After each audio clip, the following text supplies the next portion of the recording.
விகடனில் மாணவ பத்திரிகையாளர்கள் பயிற்சி முகாம் நடந்துச்சுல, அதில் அண்ணாமலை கலந்துக்கிட்டாருன்னு சொன்னேன்ல, அது எப்படி மோடியை இழிவுபடுத்திய விகடனுக்கு அண்ணாமலை போகலாம் அப்படின்னு தமிழக பாஜக சவுண்டு விட்டாங்க.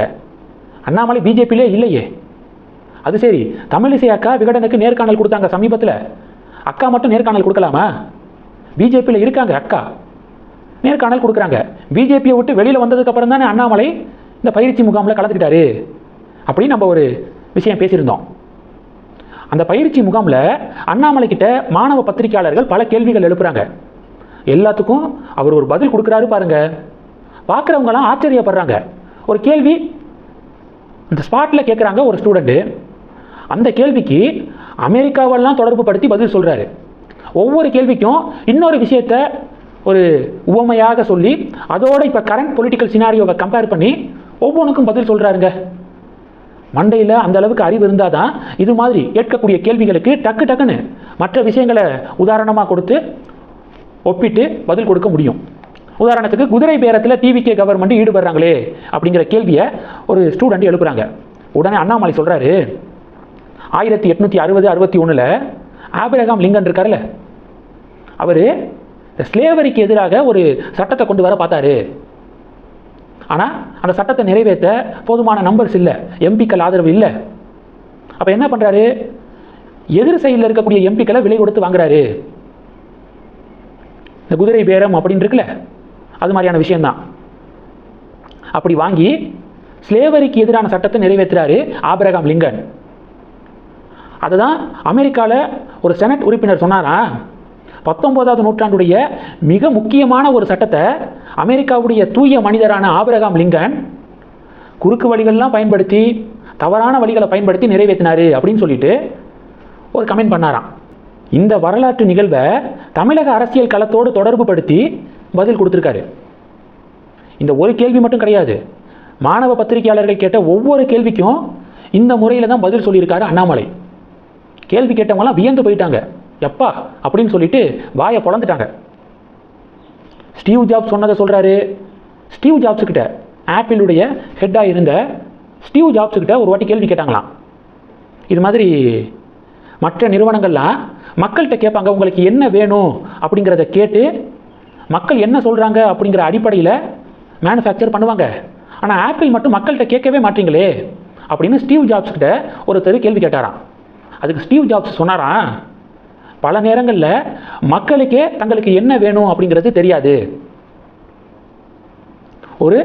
ஒரு சூப்பரான குவாலிட்டியான ஒரு ப்ராடக்டை நாம் உருவாக்கி மக்கள்கிட்ட கொடுத்த பிறகு தான், ஓ இப்படியெல்லாம் இருக்கா அப்படின்னு சொல்லிட்டு மக்களுக்கு தோணும்.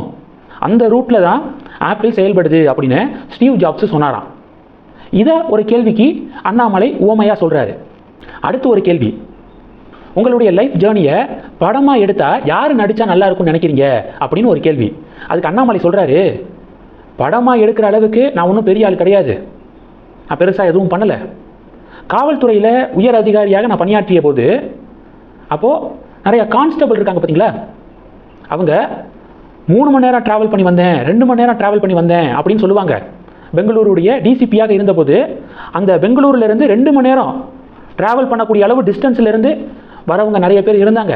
நான் கூட கேட்டேன், எதுக்கு அவ்வளோ தூரத்தில் போய் தங்கியிருக்கீங்க, இங்கேயே பெங்களூர்லேயே ஏதாவது வாடகைக்கு வீடு எடுத்து தங்க வேண்டியதானே அப்படின்னு கேட்டால், இல்லை சார் வாடகை கூட இங்கே, அங்கேனா கம்மி, சேலரியே கம்மி தான், 30-32 தான், அதில் வாடகைக்கே 15,000-16,000 ஸ்பெண்ட் பண்ணால் என்ன பண்ணுறது அப்படிங்கிறதுக்காக 50 கிலோமீட்டர் 60 கிலோமீட்டர் டிஸ்டன்ஸில் வாடகைக்கு வீடு எடுத்து தங்கின நிறைய பேர், நிறைய கான்ஸ்டபிளை நான் பார்த்துருக்கேன்.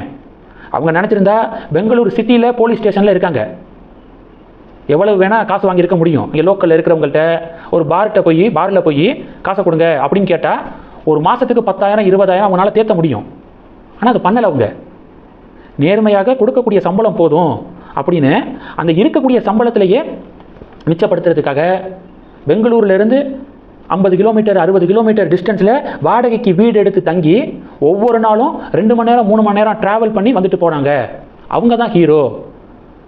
அதனால தான் நான் காவல்துறையில் பணியாற்றிய அனுபவத்தை பற்றி ஒரு புத்தகம் எழுதியிருந்தேன். அந்த புத்தகத்தை யாருக்கு நான் ட்ரிபியூட் பண்ணேன்னு தெரியுமா? கான்ஸ்டபிள்ஸ்க்கு நான் ட்ரிபியூட் பண்ணேன் அப்படின்னு அண்ணாமலை சொல்லியிருக்காரு. கான்ஸ்டபிள்ஸ் தான் ஹீரோ, அப்படின்னு சொல்லி அண்ணாமலையுடைய பதில்.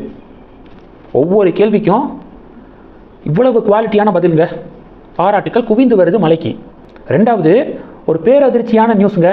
கேரளாவில் மிக்சர் சாப்பிடும்போது அந்த மிக்சரில் இருந்த நிலக்கடலை தொண்டையில் சிக்கி 3 வயது குழந்தை இறந்து போச்சு அப்படிங்கிற ஒரு சோகமான நியூஸ் வெளிவந்திருக்கு. அதனால் குழந்தைகளுக்கு சாப்பிடக்கூடிய உணவுப் பொருள் கொடுக்கும்போது கவனமாக கொடுங்க. 3 வயசு 4 வயசு குழந்தைகளுக்கு மிக்சரை ஒரு கிண்ணத்தில் போட்டு கொடுக்கறது, அவங்க பாட்டுக்கு சாப்பிட்டுக்குவாங்க அப்படின்னு சொல்லிட்டு கவனக்குறைவாக கவனிக்காமல் இருக்கிறது, இதை பண்ணிட வேண்டாம். ஈஸியாக சாப்பிடக்கூடிய, எளிதாக விழுங்கக்கூடிய உணவுப் பொருட்களை குழந்தைகளுக்கு கொடுங்க.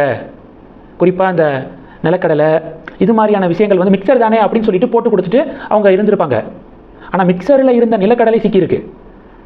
அதனால் இதை பார்க்கக்கூடிய பலர் கவனமாக இருக்கணும் அப்படிங்கிறது தான் என்னுடைய வேண்டுகோள். இந்த செய்திகளை பற்றி உங்களுடைய பார்வைகளை மறக்காமல் கமெண்ட் பண்ணுங்கள். தொடர்ந்து கணக்கில் இருங்க. அடுத்தடுத்து நிறையா பதிவுகளை பார்க்க போகிறோம். நன்றி. ஜெய் ஹிந்த்.